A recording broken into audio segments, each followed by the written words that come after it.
Hi, I'm Leslie Appleyard here with Dr. Michael DeMaria, author of Peace Within.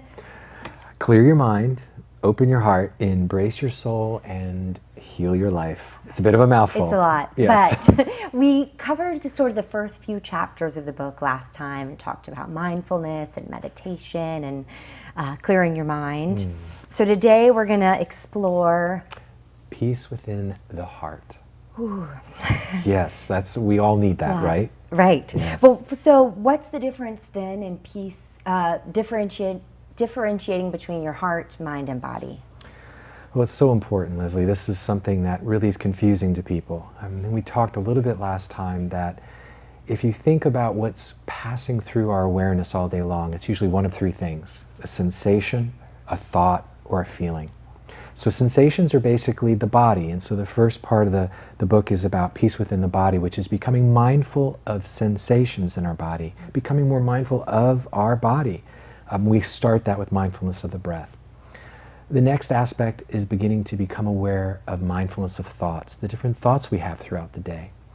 Both of these are kind of prerequisites to doing this deeper work.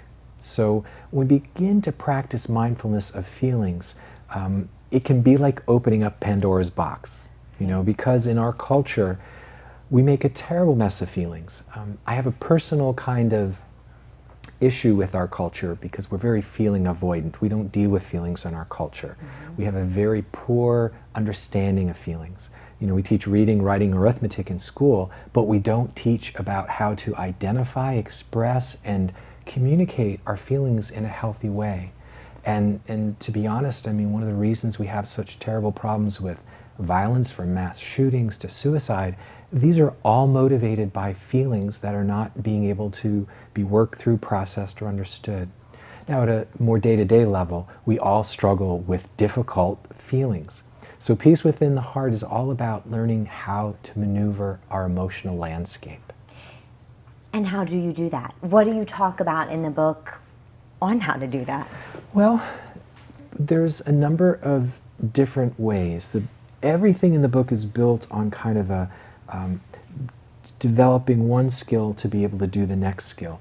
So what I find is helping people do things like slowing down, being present in their breath through breath work, mindfulness, meditation, gives you a chance to train your mind so when these difficult emotions come up, you can begin to work with them. The main difference when we're dealing with peace within the heart as opposed to the mind or body is journaling. And the why journaling is kind of the centerpiece of that part of the module. So people say, well, what do you mean by journaling and how is that different than meditation? Mindfulness of feelings has to do with neither acting out our emotions or repressing them. And that's what journaling begins to help us do.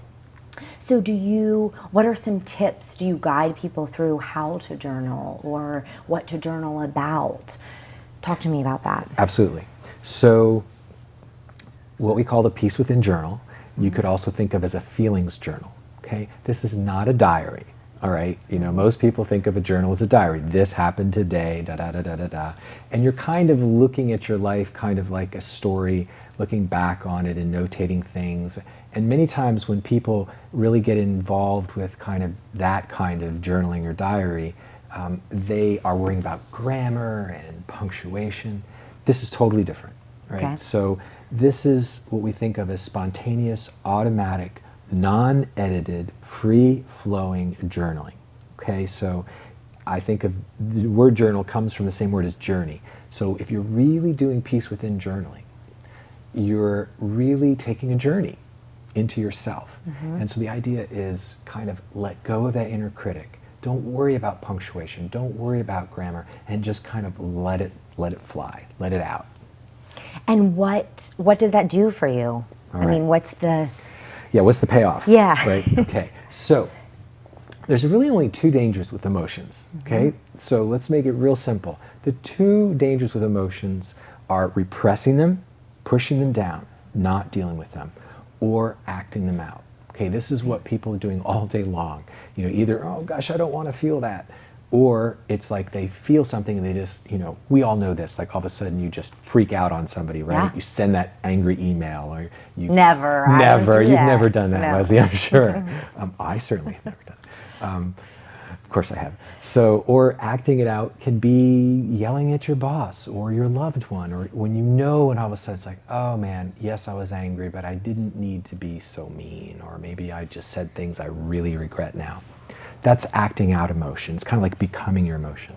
So I tell people, it's like, okay, well, they'll say, so you don't want me to repress it, you don't want me to act it out, then what do I do with it? So let's take anger, for example. So anger can be like a hand grenade. And if you swallow anger, it turns into depression. If you throw anger, you throw that hand grenade at somebody, it can hurt them. Yep. So how do we detonate that hand grenade without hurting yourself or someone else? So this is exactly what journaling does. It's kind of like a safe bunker to detonate that anger in a safe way. So does it make the anger go away? Is that the goal, or? We call it processing it. And sometimes it does make it go away. Sometimes just writing it makes it go away. The processing the emotion has 4 aspects to it. Identify it, which is like, oh, I'm angry. And writing, man, I'm really pissed at so-and-so. Number 2, express it. So you've owned it and you've expressed it, either writing or speaking. One of the reasons we say therapy works is it's like the talking cure, is just by sharing it, you kind of get it outside of yourself. Right. It's like an energy that needs to flow and move. The next one is to explore it. So oftentimes as we're writing out how we're feeling, first we're identifying, expressing the feeling, but then you're starting to get other things. Anger is fascinating. Like when you start exploring and taking the journey of anger and being mindful, and just part of being mindful about our emotions is really feeling them all the way through. Our tendency is wanting to push away bad feelings, or what we consider bad or unpleasant, or grasp at these joyous ones, and we don't want them to end. And that is a different kind of suffering. But when we're processing it, we see that anger, usually underneath the anger is hurt and fear. So you started saying, I'm just so angry, next thing you know, that really hurt me. I was so disappointed when that happened. And then all of a sudden you realize that underneath anger is all these fears or hurt, or maybe even some grief. And the next thing you know, with the next stage, identify, express, explore, is release. And so oftentimes, what's making us angry is not the person, but our expectations of that person. Right. And this is where it gets kind of subtle and beautiful, is where all of a sudden you reveal your unrealistic expectations for yourself or the other person, or maybe even the world, or maybe God. Yeah. So yes, the goal is it dissipates and releases, but sometimes there's some excavating, emotional archaeology to go through to get there. And that happens in the journaling process. Yes, in the journaling process, and with some of the basic techniques and the way of understanding the peace within process of letting go of unrealistic expectations, being present in the now, not grasping at or being sucked into these thought processes that really aren't you. Yeah. Because what are some of the dangers of repressing those emotions or of acting out? You touched on it, but talk a little more about that. Well, we actually know, studies have actually shown, Leslie, that people who repress anger are more likely to have a heart attack. It kind of makes sense, right? Yeah. If you're holding things in, you can see when we say somebody is really tightly wound, right? So years of that, particularly with men who have an issue with anger, can often be more prone to a heart attack. We also know it can increase blood pressure. Think of having emotions and you're constantly putting them in a closet, and one day you just can't take it anymore. Can't take it, and it all comes tumbling out. Right. Or pushing it under the rug, and next thing you know, you start tripping over it. The person who all of a sudden is screaming and acting out at their kids because they're really angry at their husband because whatever, he's chronically home late from work or whatever it might be. So oftentimes repressing emotions can also mean they leak out in places they shouldn't. Yeah. So there is a physical problem with it, there's an emotional problem. Depression literally comes from the word depress or suppress or pushing down emotion. So depression often is a result of people who've tried to numb themselves from feeling. And then on the flip side, talk a little bit more about actually acting out the emotions.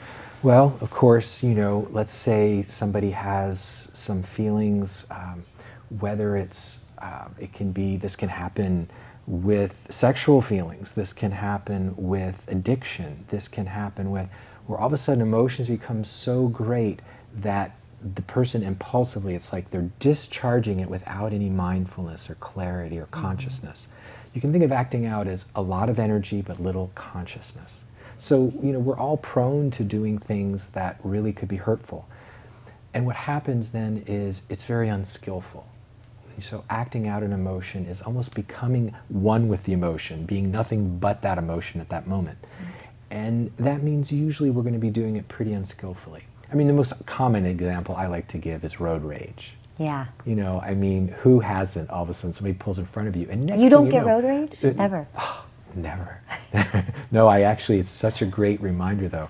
Yes, it does happen, but part of my practice is I catch it a little bit quicker. So instead of like staying stuck in it for the rest of the day or for 20 minutes, I may be able to work through it in a few moments. Right. It's like there's that flush of, because it's some survival stuff, somebody pulls in front of you. So the idea is really, and being mindful of it doesn't mean, I think that it's mindful emotional work is like cradling the emotion as opposed to acting out. So it means, whoa, that really pissed me off. Can we say pissed off on TV? Yeah. Okay, I don't good. know. Sure. Yeah, I hope we can do that. I say so. We You sit say like it's okay. this, we just say So what we're we good. would. Okay. So this idea of this whoosh, just flush of anger. And the difference though is anger is an emotion. Aggression and violence is the behavior. Right. So acting out is turning the emotion into a behavior. So there's a huge gap there. There is nothing wrong with having these feelings. Like I work with, married couples where one person all of a sudden has feelings for somebody else. I say, well, you've got to honor those feelings and work with them. You don't have to act them out. You don't have to repress them. But usually if you begin to cradle them, there's something probably that's missing in your life you got to address, or you have to address. And that's what the book really walks you through those steps on how to address those things. Right, exactly. Yeah. Which we're going to learn a lot more about right after this break. Stay tuned.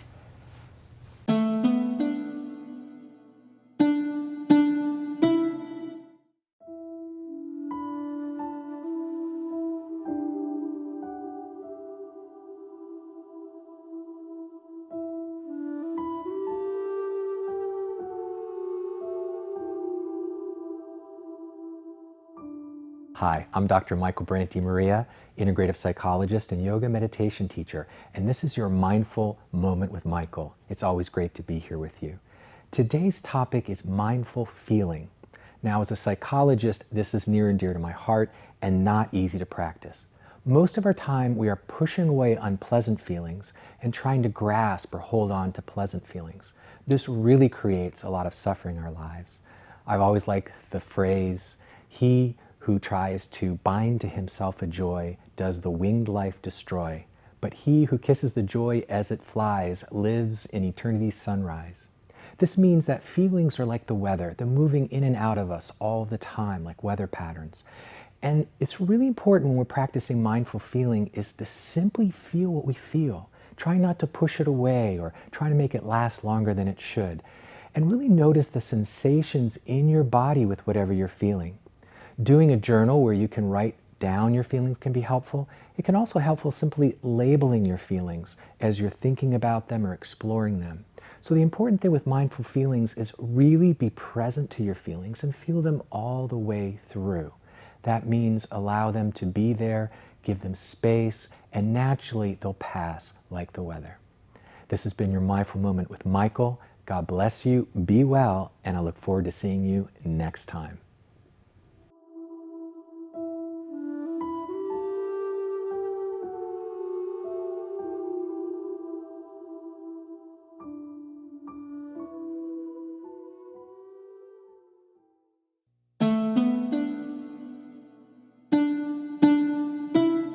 Welcome back. We're talking about peace within our hearts with Dr. Michael DeMaria. Thank you, Leslie. Which goes right along, which we've briefly talked about mindfulness and meditation. So Talk to us about the difference between those two things. Okay. Well, it's a really common misunderstanding, thinking that they're the same thing, mindfulness and meditation. And this whole idea of mindfulness of emotions and journaling is a great illustration of that. So meditation practice, there is concentration practice and basic awareness. So most meditation is usually focused on a meditative object of awareness.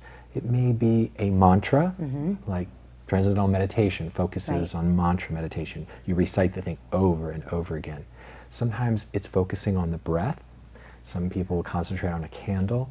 So these are concentration meditations. Mindfulness, in its most basic essence, is non-judgmental awareness of simply what is. So mindfulness is something we've been practicing about anything we're doing.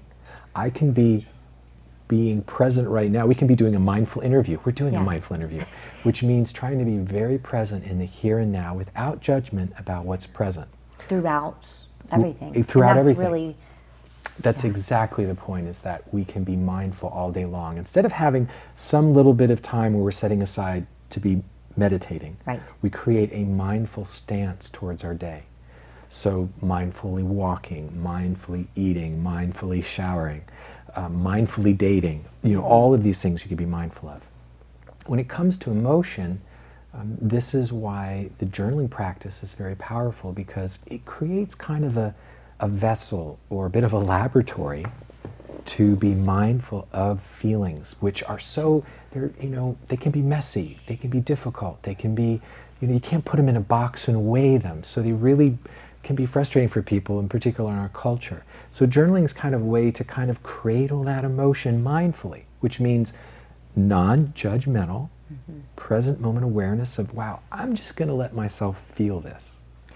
And is this what makes really parts of the book more interesting and unusual? Because is that not often the case, that the emotional part of it isn't addressed? That's exactly right. I mean, most Eastern practices, with some notable exceptions, don't deal with emotions. I've dealt with and been on meditation retreats for years over the last 30 years, and many times people come in, you do your meditation, and then you leave, and you're not talking about your feelings with anybody else, and a lot of times people, I realize, were suffering silently with all of these feelings. And part of my mission with this is to really provide kind of a balance of East and Western practices, and also it be informed by the deepest cutting-edge research of integrative psychology and depth psychology today. So can the meditating and journaling work together, or how does that work? Absolutely. The case I talk about in here is somebody who had lost a loved one after having a fight with them, and they felt so overwhelmed. When I was trying to teach her meditate, she just had tears just streaming out of her eyes, saying, I can't meditate, I'm hurting too much. Right. My heart is broken, my gut is wrenched, and I've got to deal with these feelings before I could ever sit and quiet my mind.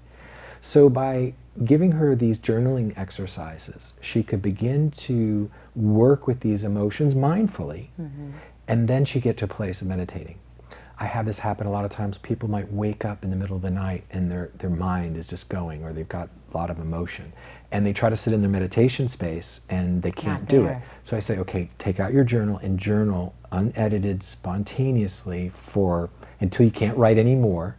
Then meditate for a little bit. And all of a sudden the mind's quiet. One way of thinking of it is sometimes we have to quiet the mind to open the heart. Sometimes we have to open the heart to quiet the mind. So it works both ways. Right. And it's different for everyone, I'm sure. Absolutely. I mean, everybody is very different. We're all wired differently. Some people are more thinkers. Some people I work with are more feelers. It's one of the things I try to determine pretty early on in my work with people.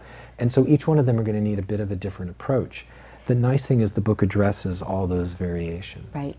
And do you have tips for someone that, if I don't have time to journal, or I'm not in a place to journal or talk to someone, what else gets that same emotional?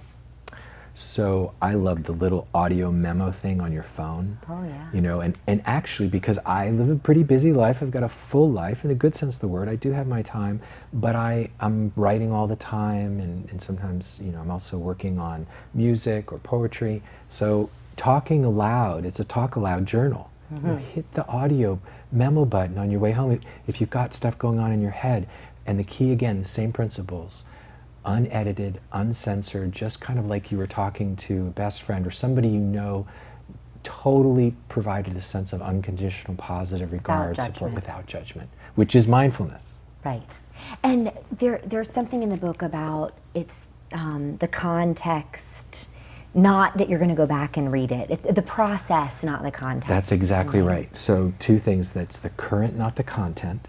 It's the process, not the product. So say that one more time. Yeah, it's the current, not the content.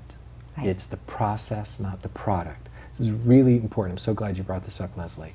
So you don't have to go back and read what you wrote. In fact, I recommend not doing so. I don't want to. That's right. Well, I think of it as like taking a shower. Yeah. So you take a shower. Are you going to keep the dirty water? No. No, of course not. I am fine with people tearing up their journal, deleting it, getting rid of it. The healing is in the writing, not what's, and this is the thing of which goes into peace within the self, of taking yourself to be some object that is connected somehow to this particular journaling. We're all so much beyond that. We're actually this fluid, flowing, unfolding. We're less an object in space than a pattern or vibration that perpetuates itself. And you also talk about, like, if you know this is not going to be sent, it's not going to be read by anyone, to be able to be more unfiltered. What do you say to write at the top? Yes. Well, remember that, we call it a therapeutic letter when you're needing to let somebody, you're letting your heart out and writing your heart out to really know that don't put it in an email, just do it in a Word document. You don't want to get it sent I email drafts. To yourself. Yeah. Oh God, you definitely wouldn't want to send that. That's exactly right.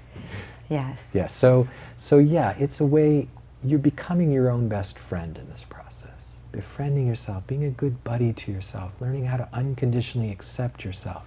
If we judge ourselves, we'll never truly understand ourselves, much less accept ourselves. Aside from the audio app or, recording that way, are there any other ways that kind of would be a form of journaling? So I believe also in scribble drawings, or, for years I worked as a child therapist, and I did a lot of, we call them scribble drawings, which are spontaneous feeling scribbles. And adults can do this, and it's a lot of fun. Kids immediately love it. So the idea is you get a blank piece of paper and you take colors and you color how you feel. Again, not editing, not censoring, and just do whatever you need to let it out.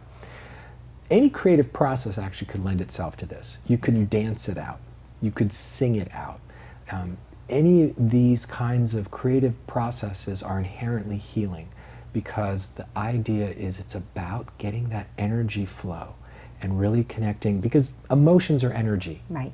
That's what they are. And so a way to process out an emotion without acting it out is bring some conscious and mindfulness to it, and then you're actually working with it. And it's, like I've done, I do movement therapy with people. I'm an expressive arts therapist, and I might have the person dance their anger and then dance their resolution to that anger. Like they might be angry at this person, but how do you kind of express now that through free-form movement? So it's like a huge palette of possibilities. And that's all in the, I know you did touch on it, but let's go through the 4 steps one more time. Yes, sure. So the 4 steps to the fourfold process of healing emotion is identify, boy, I'm angry, or I'm scared, or I'm sad. Expressing it either to someone or in writing or some kind of creative expression. That's the journal. That's the manifestation. Yeah. Connecting to the energy behind that emotion or flowing through you. Explore it. Find out what's behind it. Is there some other thing going on there? Usually by doing that, you're going to tap into, almost underneath all emotions at some point, is grief. Grief is kind of like this fundamental place of vulnerability where it's letting go. Most emotions on the surface, like jealousy, anger, is a magical way to try to change the world. When we really process an emotion, we start to get to this place underneath it, which is, wow, the world doesn't revolve around me, and I have to just simply know what I can take care of within myself. And oftentimes when we grieve, we're actually helping accept what is. We're not bumping up against it. And then? Release. Yeah. So emotions are all about expectations of self, others, and reality. And when we really get to that, and I go into much more detail about, what kind of expectations bring that up. But ultimately, towards the end of the book, I talk about becoming a heart warrior. And a heart warrior's motto is expect nothing, be ready for anything, and be grateful for everything. It's not easy, but I promise living that way will change your life. Right. So we will be looking for that this summer. And tell me what about the online component? When will that be available? Yes, very excited about that. I am been these last weeks doing a lot of taping of this online program that's going to accompany the book for those who are interested. So allows you to do what I'm doing on site here in Pensacola when I'm actually taking people through this process in a very deep way. And supporting them in that. It's really a training in this peace within process. So this online component is being created as we speak. It probably won't be available till a little later in the year. It for sure will be available by the end of the year, by Christmas or New Year's of 2017, but it could be done earlier. It just kind of depends. So we are trying not to push the river nor resist the river, and we'll see how it flows. Yeah. But both the book and the online are really a guide to walk you through this entire process, yes, right? Absolutely. Because it's daunting, so it... Yeah, it is, and that's where, kind of have the stepping stones, where it is a step-by-step process of very specific practices. And doing these practices, giving yourself time, being compassionate of yourself, it does work. Right. Thank you so much. You've taught us so much.